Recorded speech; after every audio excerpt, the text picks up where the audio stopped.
bollocks, you know. And there's no way on earth, young man, you're even going to attempt to make me look fucking stupid. Let's get that right. Do you understand? But raw Sanjay, I'm not going to fucking tolerate. Do you understand? And when things are flying like that, one thing you stay, hey, is composed. Not bouncing around, not getting us anywhere. You don't find that level of violence or abuse in the kitchens of self-taught chefs. And but you do tend to find it in the kitchens of chefs who have come up through the brigade system, and particularly from those chefs who have themselves been abused during their training. It's very similar to child abuse. If you are abused as a child, you are quite likely to go on to perpetrate abuse yourself. Did anyone taste it? And Ramsay fires off one last volley before concentrating on his master plan. David, I'm going to go... David, someone's going to lose their job, you know that? Morally, if he is producing food in those circumstances where people are treated badly, then customers can vote with their feet whether or not to go to his restaurant, and I will choose in future not to eat food produced in such a restaurant's kitchen. Ramsay heads out of town to meet up with the godfather of the City of Chefs, Marco Pierre White. Now Marco's returned his Michelin stars, Ramsay wants his crown. I saw it straight away. He was a boy who wanted responsibility. He wanted to progress, he wanted to go forward. But he's under pressure now, he's got to work hard now, hasn't he? Even as a young boy, he was better under pressure with Gordon. But Marco's now determined to teach his former pupil the finesse that may help him win his third star. And what better teacher than the epitome of the country gentleman, Marco Pierre White. Today's lesson, deer stalking. With sunset approaching, the two kitchen maestros retire to a hide high above the hunting ground to await their prey. And Ramsay finds Marco's rule of absolute silence difficult to keep. Oh, fuck.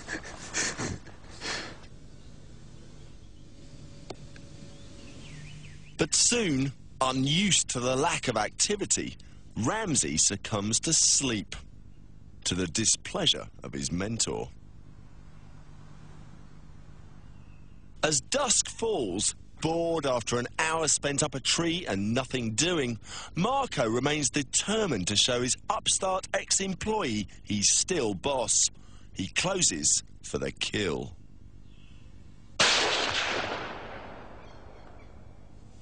But deer stalking in the sticks still has to grow on first-time hunter Ramsay, and it's not the real game on his mind.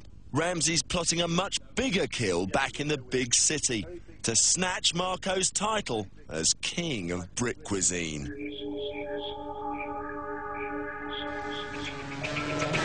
Ramsay's temperament has driven him forward, but his temper has held him back.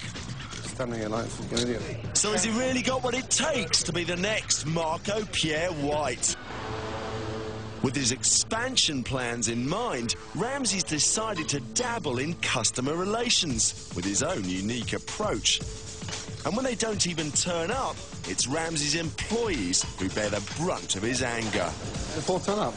Voilà. For the Lanesborough? Did they turn up? No, no. No, they didn't turn up. It's 30, yeah. Yeah. How many you charge maintenant? How many you charge now? I'm fed up with it, you know. I'll tell you, it's every day. Ramsay's restaurant managers give him frequent updates on attempts to contact the absentee customers. They're American tourists who don't realise what dangerous ground they're treading on. They're unobtainable. And they're not even in London. Yeah. Let me just get this right. They phoned you on Monday and asked and begged you to change the reservation from Monday to Thursday. We done that. And who confirmed the table again for tonight? I don't know, we haven't called since. And he phoned you personally and confirmed that table for 4 tonight. And now there's no show. 8:30 now, and then... Yeah, and £100 a head cancellation fee.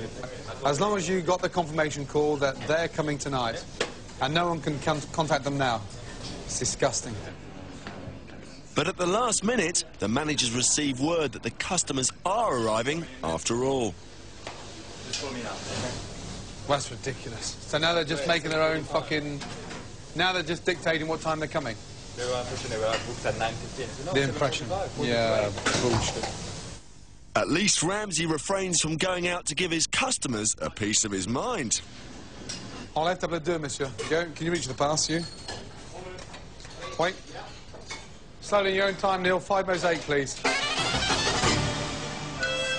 Ramsay's obsession with restaurant domination means he's doing even longer hours than usual in the kitchen, and his absence is being keenly felt at home. His wife Tana is left to care for their twins and 2-year-old Megan, who's proving that the apple doesn't fall far from the tree. Megan's missing Gordon terribly. She's just got to the age where she wants to be with Daddy all the time. And to be honest, she's been a real handful since he's been away, because all she's wanted is Daddy, Daddy, and where is he? Every time the phone rings, she leaps on it, and every time I've sort of wanted to go somewhere, she thinks I'm going to disappear with him. Ramsay couldn't make it to Megan's second birthday party, even though she'd posted him an invite. She sent me an invite to the restaurant, care of her own headed Tweeny's notepaper, threatening me to come to the dinner party or her afternoon party with jelly and sandwiches. Unfortunately, I didn't make it. Megan's a bit daunted by the prospect of her first day at school. It's a very special day for her, but unfortunately her father was too busy to go with her.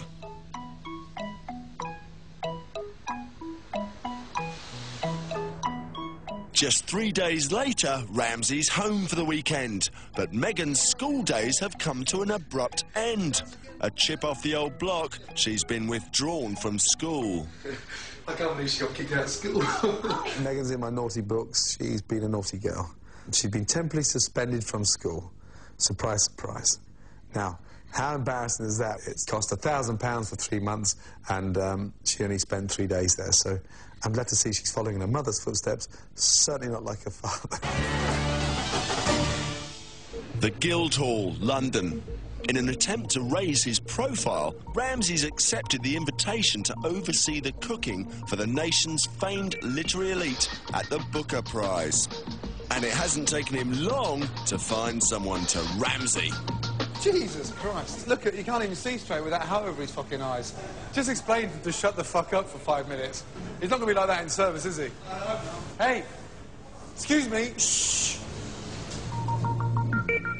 Tana enters to take her seat with a literati, just as Ramsay corners his latest victim. Get his legs and we'll put him in the oven. Hey, how old are you, Joe? How old are you? What? How old are you? I'm fine. He looks like that, I was going to say twat, but that's not fair, from the Mother Pride advert. I didn't say twat, no? You know the man that bubbles down behind the van? Oh, that's why you wear it, you're bald. Yeah. Okay, now, got it now. He's got a fried egg on there.